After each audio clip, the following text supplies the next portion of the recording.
না না না না, এ বিয়েতে আমার একটুও মত নেই। হ্যাঁ রে দীপু, তুই শেষে একটা গেও মেয়েকে বিয়ে করবি?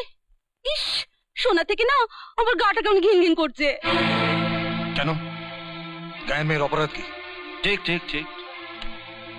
কেন গায়ের মেয়েরা কি মানুষ নয়?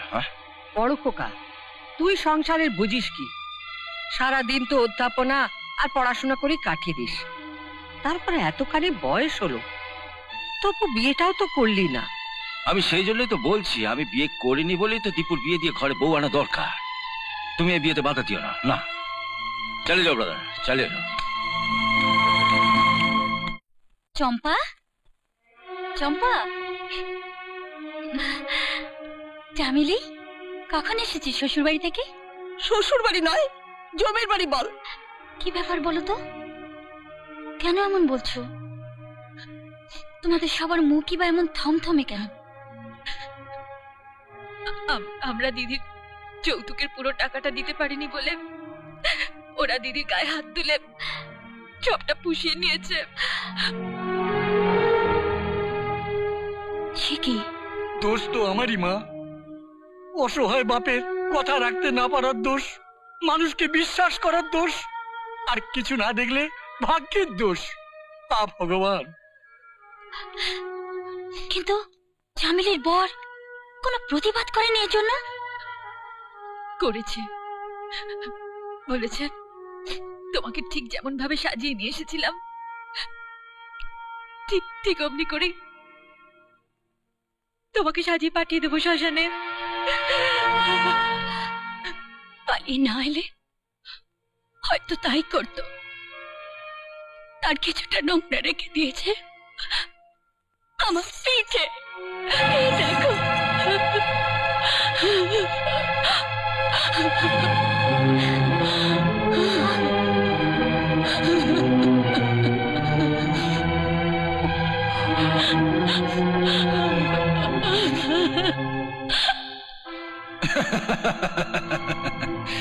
তোমার দিদির বিয়েতে 1 পয়সা খরচ হবে না তোমার, সব খরচ আমিই করব। আজ বাবা মা বেঁচে থাকলে পারতিস আমার সঙ্গে এভাবে কথা বলতে। তুইও তখন পারতিস না আমাকে হাত পা বেঁধে এভাবে জলে ফেলে দিতে। জলে ফেলে দিতে? তার মানে তুই সারাটা জীবন জলাঞ্জলি দিয়ে আমার সুখের জন্য তুই চোখের জলে ভাসবি? কিরে, তোরা দুটোতে কি পাগল হয়ে গেলি নাকি? দেখো না মামা, দিদি এই বিয়েতে রাজি হচ্ছে না, অথচ সকলে বলছে আমি নাকি দিদির খেয়াল রাখি না। এই তো সেদিন দত্ত বৌদি আমাকে বলছিল। আরে আমিও তো বলছি সপ্তমীর এই বিয়েতে আপত্তি করা উচিত নয়। মামা তুমিও? দীপক বড় ভালো ছেলে মা। বিয়ের আগে অমন ভালো সবাই থাকে, পরে পিঠে চাবুকের ছবি আঁকে।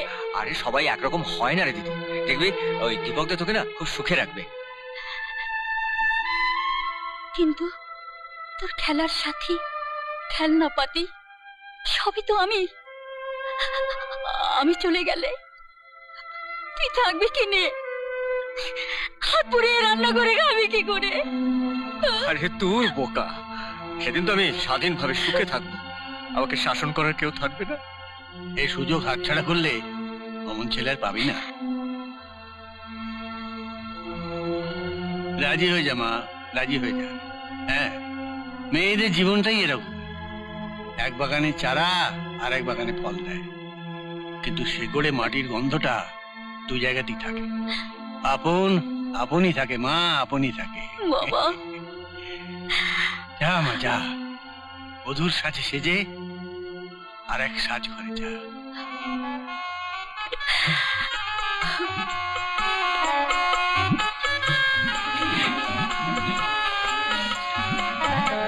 জামাই বাবু, সপ্তমী থেকে একা রেখে এখানে চলে এসেছেন কেন?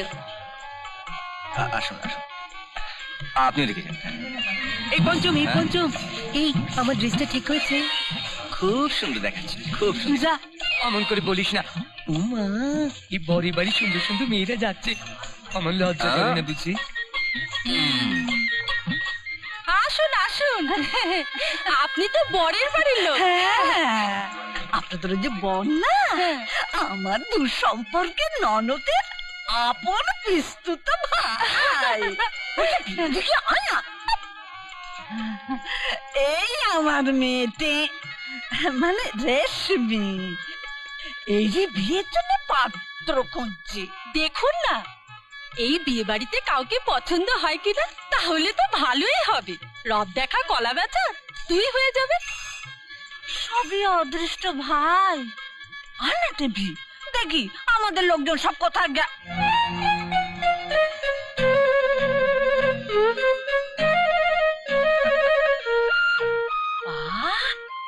ছেলেটা তো দিব্যি দেখতে। চল একটু আলাপ করে আসি। না তুমি যাও, আমি যাব না। না না না শোন না, কি নাম বাবা তোমার? আমার হ্যাঁ আমার নাম পঞ্চম। হ্যাঁ? পঞ্চম। ও খুব ভালো। তা কি করা হয়? আমি গান গাই। তা তো ভালোই। রোজগার পাতি কি করো? ওই যে বললাম, গান গান শেখাই। সে তো খুব ভালো কথা। তা বাবা তুমি কাজকর্ম কি করো? ওই যে বললাম, গান গান শেখাই। ও রোজগার পাতি কিছু করো না? হতে আমাদের 2 ভাই বোনের চলে যায়। ও বুঝেছি। চল চেপি ওদিকে যাই। আরে আসুন আসুন বাসুদেব বাবু, আপনার খাওয়া দাওয়ার কোনো অসুবিধা নেই তো? আরে না অবশ্যই না, এ তোমার ভাই শ্বশুর বাড়ি, সবই তো আমাদের নিজেদের ব্যাপার। আমাকে নিয়ে আপনার সংকোচ করার কিচ্ছু নেই, আপনি বরং অন্যদের দেখুন। সত্যি আপনার আন্তরিকতায় মুগ্ধ হতে হয়। আর আপনার নামটিও ভারী সুন্দর, ঠাকুরের নামে নাম। আপনার নাম ধরে ডাকলেই তো ঠাকুরকে স্মরণ করা হয়। আরে বসে, আমার তো কোনো নামই নেই। বাসুদেব মুখার্জি, সবই তো টাইটেল, নাম কই? এই তাই তো, এই তো দারুণ বলছেন ভাই। হ্যাঁ দেখি দেখি দেখি, কোন রূপে জাদু দিয়ে তুমি আমার ভাইটিকে বশ করলে? ও বাবা, তোমাকে পরিচয়টাই তো আমার দেইনি। দীপক, দীপক হচ্ছে আমার ভাই, আমি তোমার নিজে ননদ, বুঝলে? থাক থাক, ওসব প্রণাম টুনাম আজকাল একেবারেই উঠে গেছে। কই গো, চলো, বেশি রাত হলে আবার হয়তো এদো গায়ে শিয়ালে তাড়া করবে। চলো চলো চলি গো। চলো, যত সমস্যা।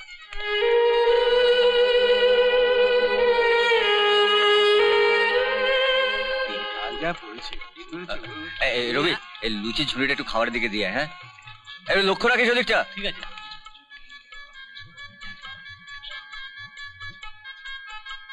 ভাই কিছু বলবি?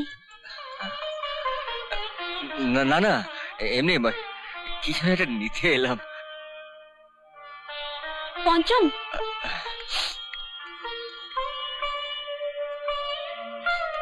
পঞ্চম কি দেখছিল অমন করে সপ্তমীদির মুখে?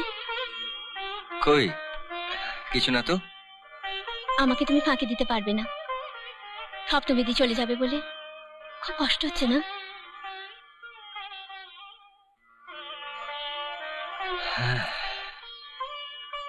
একা একা অন্য জায়গায় গিয়ে কি যে করবে দিদিটা। আবার মিথ্যে কথা, কি করবে দিদিটা? দিদিকে ছাড়া তুমি থাকতে পারবে না, তাই বলো। আর দিদি বা একা থাকবে কেন? সারা জীবনের সঙ্গী তো সে পেয়েই গেল। এইবার সপ্তমীদি যাচ্ছে তার নিজের ঘরে।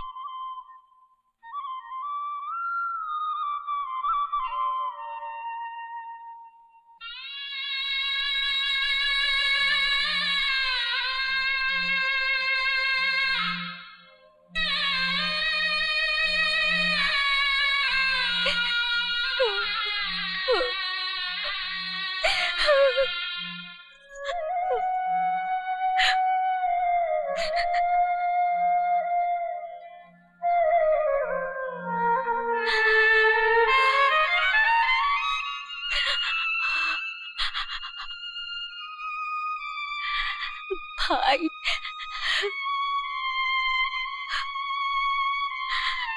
রূপসী, চম্পাকে যে দেখছি না। চম্পা সারাদিন ঘরে কান্নাকাটি করছে, তোমার চলে যাওয়া চম্পা সহ্য করতে পারছে না, তাই তাকে আনা গেল না কিছুতেই।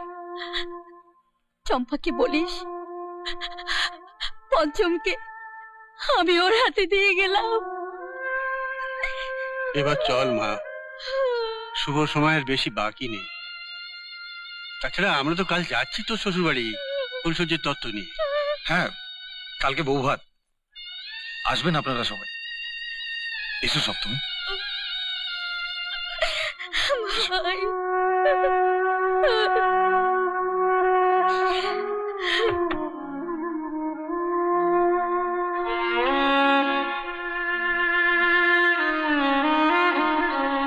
আসছি।